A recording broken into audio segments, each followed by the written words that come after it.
Nah kan, angkot.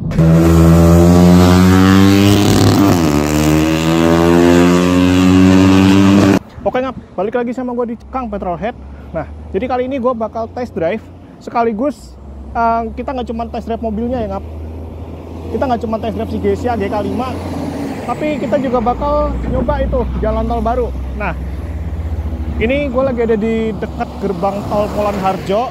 Nah, ini situasinya kayak gini sekarang. Nah, oke. Ya, nggak usah lama-lama, langsung aja kita masuk mobilnya. Oke.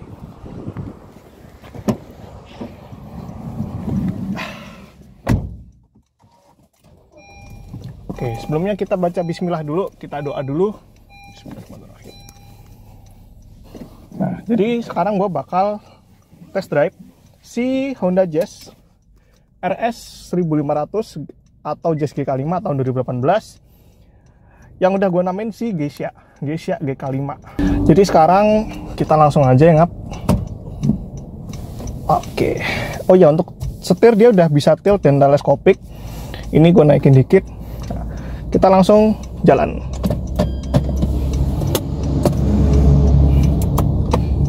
Ya, kita jalan pelan-pelan aja. Pelan-pelan dulu ya pokoknya. Sambil kita bahas tipis-tipis mobilnya.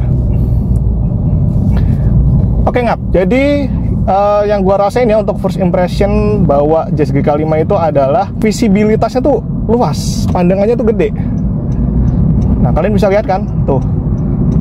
Nih, mobil kecil tapi visibilitasnya bagus. Itu satu. Jadi untuk first impression dari posisi visibilitas. Terus yang kedua adalah dari posisi duduk ya, atau posisi nyetir. Itu gimana sih rasanya bawa GK5. Nah, yang gua rasain ya itu tadi, bawa GK5 ini kalau di setting kursinya paling tinggi, dia nggak yang tinggi-tinggi banget. Maksudnya gimana ya, dia di sini di kursinya kerasa tinggi banget, rasa tinggi, iya. Cuman maksud gua adalah, wah mantep tuh udah ganti knalpot,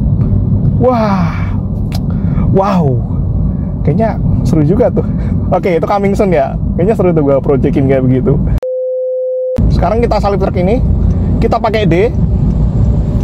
Ya tenaganya ya sosok lah, ya gue bilang B aja untuk 1500. Maaf, ini gue lewat garis karena ini truknya lemot semua. Nah, untuk ini kita coba handling ya, karena ini pas belokan. Kecepatan 70-60. Untuk handling mantep sih, jujur. Karena emang GK5 ini suspensinya bisa dibilang tergolong keras ya. Jadi untuk handling atau performa manuver pasti lebih stabil. Dan body roll itu nggak terlalu kerasa karena emang ini mobil pendek kan, mobil kecil kan. Nah, terus berikutnya ya bantingan yang tadi gue bilang ini emang agak keras. Dan ini yang bener-bener ngeganggu menurut gue sih, yaitu road noise atau suara jalan ya, suara ban itu masuk semua. Masya Allah, tabarakallah, ini bener-bener mobil barunya udah hampir 300 juta dulu ya. Tapi ini kalian bisa dengar sendiri nih, suara dari luar bener-bener kedengaran banget. Apalagi ini sekarang udah mulai hujan rintik-rintik, mulai gerimis. Ya, kalian denger kan suaranya? Oke, ini gua standar aja di 80. Oke, tadi kembali ya ke untuk apa namanya posisi pengemudi. Jadi ya itu tadi yang gue bilang, sebenarnya dia enak. Cuman gimana ya? Lu mau tinggi berapapun, mau lu setinggi apapun, bahkan lu mau setinggi kayak pemain basket Yao Ming, itu kayaknya lu nggak bakal bisa ngelihat kak mesin mobil ini ketika lu bawa mobilnya dari sisi pengemudi sini. Karena ini emang bener-bener kak mesinnya nggak kelihatan ya nggak? Oke, kak mesinnya bener-bener nggak kelihatan. Parah sih. Apalagi yang tingginya rata-rata Indonesia ya 165an, pasti bakal nggak kelihatan lagi. Lanjut, berikutnya adalah ini yang mau gue bahas. Jadi ini adalah indikator eco yang sebenarnya dia tidak berupa tulisan eco ataupun econ ya, tapi dia hanya berupa warna. Nah, jadi ketika lo bawanya tuh ngirit atau istilahnya kakinya disekolahin, itu dia nanti akan berwarna biru. Tapi kalau lo agak boros, itu nanti dia akan berwarna biru ice blue. Kalau paling boros dia akan biru tua. Nah, anehnya gini, kenapa Honda nggak ngebikin warna merah ya? Kalau apa namanya, waktu dia posisi paling boros atau paling kenceng, harusnya dia bikin warnanya tuh jadi merah gitu. Karena merah tuh kan kesannya kayak racing, sport. Nah, tapi ini malah dibikin biru tua. Nah, itu sayangnya yang menurut gue tuh kayak detail kecil, tapi yang mungkin orang lain tuh nggak terlalu paham ya. Ataupun kayak stigma orang kan kalau kenceng kan biasanya merah ya. Nah, tapi ini sama Honda dikasih biru tua. Emang agak-agak ya emang Honda ini ya. Terus oke, sekarang kita akan coba mode sport ya. Mode sport. Jadi konsepnya mode sport itu gimana sih? Ya sebenarnya dia tuh cuman kayak ngurangin gigi. Yang misalnya tadi kita katakanlah kita gigi 6 atau gigi 5. Nah, ketika pakai sport dia akan turun. Entah turun 1 tingkat atau 2 tingkat. Lalu kita becek, oke?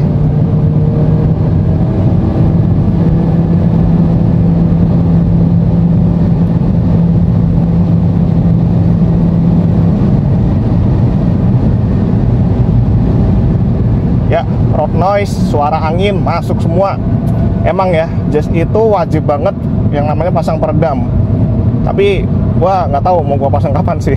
Karena itu nanti dulu, karena gue juga jarang banget kan keluar kota. Ya nggak sering banget, tapi juga nggak jarang-jarang banget. Ini jarang sih. Jadi kayak itu bukan prioritas gua. Nah, terus yang kedua ini yang gue rasain, mobil udah 6 tahun kan. Tapi ini kadang-kadang nih posisi untuk udara di luar udah di stop kan. Jadi udara luar harusnya nggak bisa masuk. Tapi kalau tadi kalian lihat ada asap kan, ada yang mungkin bakar sampah di luar tadi, itu asapnya langsung masuk. Nah, itu mungkin filter udaranya kali ya yang udah harus diganti. Ya karena emang umur kan, di mobil udah 6 tahun. Dibilang muda banget juga enggak, dibilang tua juga enggak. Oke, itu tadi dari segi road noise dan juga segi bau dari luar ya. Terus untuk berikutnya, setirnya gimana ngap? Nah, setirnya ini sebenarnya dia enteng. Tapi kalau di kecepatan tinggi, ya kalau di kecepatan tinggi dia akan menyesuaikan. Gimana ya, dia di kecepatan tinggi nggak terlalu berat, ya cenderung enteng sih, tapi nggak yang keentengan itu nggak yang terlalu enteng tuh nggak. Jadi untuk setirnya ya oke lah, untuk di kecepatan tinggi masih ada rasanya gitu. Nah sekarang kita coba mode manual ya, ini S4 sekalian tes top speed kalau memungkinkan.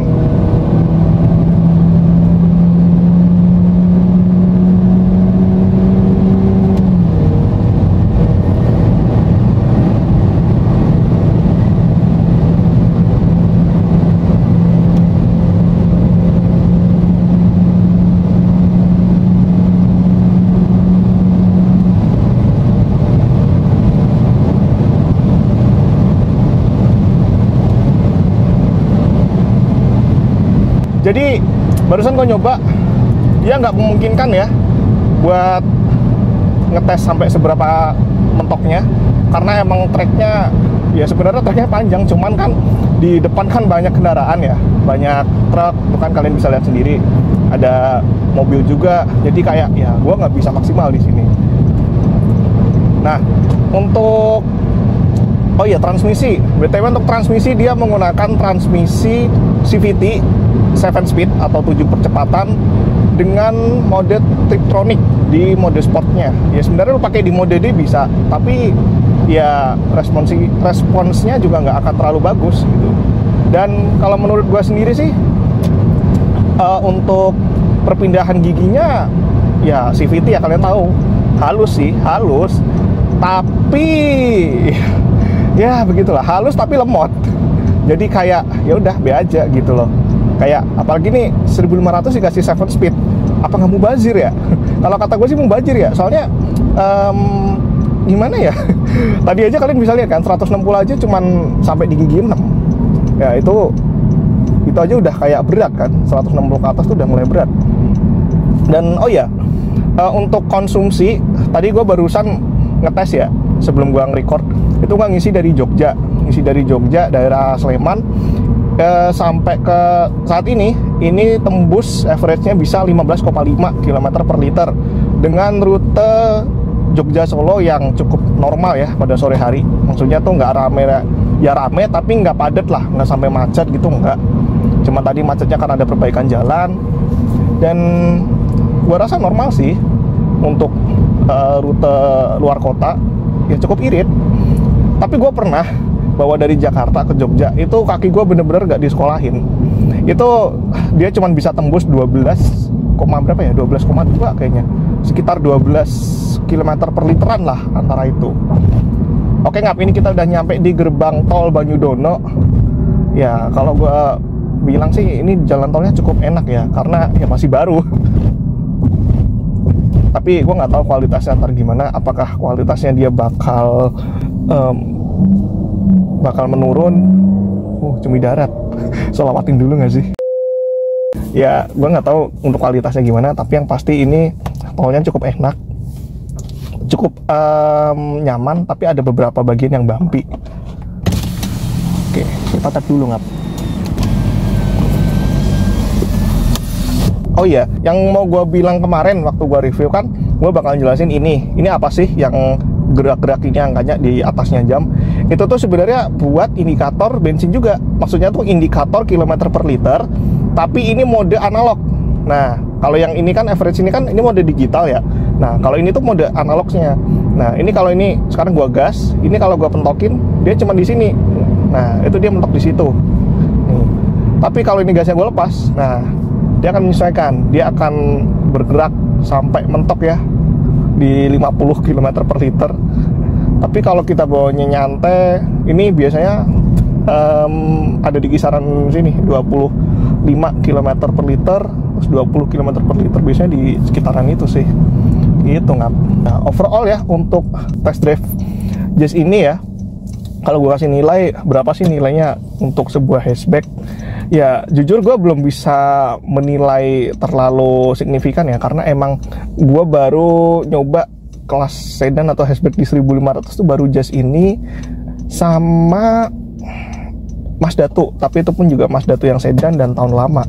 Kalau Yaris gue belum pernah nyoba, jadi ya gue belum bisa ngasih nilai untuk membandingkan ya, untuk komparasi. Tapi at least untuk Jazz ini, untuk feeling berkendaranya emang enak sih. Jadi fun to drive-nya dapet, walaupun mesinnya juga menurut gue B aja gitu Ngap.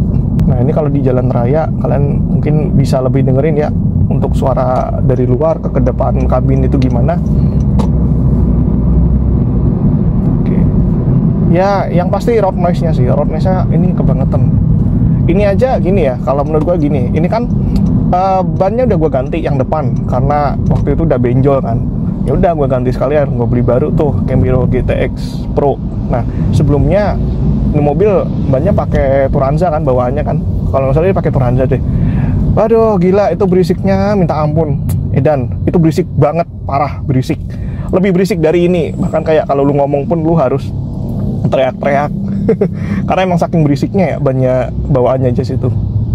Nah tapi karena udah gua ganti pakai GTX Pro Camiro, jadinya suaranya bisa lebih oke lah, suaranya bisa lebih berkurang, cukup meminimalisir untuk ban Camiro GTX Pro itu. Dan menurut gue itu recommended karena emang dia nggak terlalu berisik, nggak seberisik Turanza kan, bawaannya Turanza itu kan berisik parah, tapi juga gripnya juga dapet ya, jadi menurut gue recommend. Dan harganya itu juga masuk di kantong, karena gue beli satu bijinya itu nggak sampai 700 nggak. Kalian percaya nggak? Sebiji loh, ring 16 loh, itu nggak sampai 700. Ya begitulah untuk road noise-nya ya. Karena emang ini yang jadi fokus utama gue tuh emang road noise atau peredaman kabin, karena emang sejelek itu peredamannya, gila. Aduh, emang wajib banget sih peredam, itu wajib. Nah kalau suara klakson dari dalam gimana? Kita coba. Ya masuk, klaksonnya masuk. Ya kalau kata temen gue kayak klakson angkot. Ya nggak salah sih, karena klakson angkot juga biasanya kan seperti itu. Jadi emang ini wajib juga sih ganti klakson kalau suaranya pengen lebih berwibawa gitu kan. Nah kan kayak klakson angkot kan. Ya angkot kecil. Ya jadi kayak gitu aja sih. Dan oh ya untuk ground clearance, dia ground clearance-nya tuh cukup pendek ya, cukup ceper ya, dia 130 mm kayaknya. Ya sekitar itulah. Ya menurut gue sih itu ceper sih. Jadi ya gampang mentok sih mungkin kalau dipakai buat nanjak-nanjak ke pegunungan gitu. Nah, cuman ya kalau aliran jas mah orang beli jas malah biasanya diceperin lagi. Udah tahu mobil bawaannya ceper ya, itu ntar diceperin lagi, ganti per biasanya kan, ganti per terus ganti ban. Malah kadang ada yang di downsize ke ukuran 15 inci. Gila nggak tuh? Jadi maksudnya tuh di downsize itu biar dia makin bisa mentok, kayaknya sih gitu. Sama mungkin buat nyari fitment juga. Ya tapi kalau menurut gue sih kayak ya itu nanti dulu sih. Gue emang ada progres buat ngegarap jas ini. Mungkin kita mulai dari yang kecil-kecil dulu ya. Sebenarnya gue juga udah beli ini handle karbon, tapi belum gue pasang. Ya, tempelan sih, karbon WTP, tapi belum sempat aja. Soalnya tadi gue ke toko stiker, dia nggak bisa masang. Katanya bisa di toko aksesoris. Ya udahlah, ntar aja kita sambil nyari. Terus project berikutnya kemungkinan klakson. Ya klakson ini wajib. Terus setelah klakson mungkin ya jok kulit kali ya, tapi ya itu sambil jalan aja sih. Tapi yang pasti harus diganti tuh klakson. Wah gila, mobil dia istilahnya mobil fuckboy ya, mobil fuckboy, mobil anak muda. Masa klaksonnya kayak angkot? Makanya kan kayak aneh banget gitu loh. Oh ya, ini gue bakal coba body roll dikit-dikit. Karena belakang sepi, gue coba. Body rollnya masih ada seperti yang gue bilang tadi waktu gue nikung di tol. Dia masih ada karena dia bukan pure sedan kan, dia kan hatchback. Ini kalau hatchback itu kan dia kan kayak belakangnya kan lebih tinggi gitu loh. Belakangnya kan dia datar, jadi ya masih ada. Body rollnya lumayan kerasa juga nih mobil. Gimana kalau kita overtake? Overtake pakai D. Kalau ngovertake, nah nih, kalau lo mau overtake tapi pakai D, ya itu emang harus dibejek, harus dibejek banget. Kalau nggak dia nggak ada larinya. Jadi saran gua kalau lu mau overtake itu pindah dulu ke S. Pindah ke S, habis itu baru lu bisa ngegas. Jadi kalau dipindah ke S, itu dia ngegasnya nggak terlalu dalam ya. Ngegasnya tuh mungkin cukup setengah aja, dia udah bisa nge-overtake mobil yang ada di depannya sih. Nah kan, angkot. Oke Ngap, gua rasa cukup untuk test drive kali ini. Dan juga untuk test drive tolnya ya. Jadi untuk tol tadi gua kasih nilai 8/10 ya untuk tolnya ya. Kemudian untuk mobilnya, ini mobil gua kasih nilai untuk test drive kali ini mobilnya 8,5 lah, 8,5/10 ya. Karena dia menang fun to drive ya, walaupun ada beberapa aspek yang kurang, tapi ini mobil emang enak banget buat digendarain. Apalagi ini driver oriented kan dashboardnya, jadi ya lebih enak. Kalau dikendarai sendiri pun juga nggak masalah. Oke Ngap, jadi gitu aja untuk video kali ini. Dan jangan lupa di like, di komen, dan jangan lupa untuk di subscribe, and jangan lupa juga untuk di share. And see you.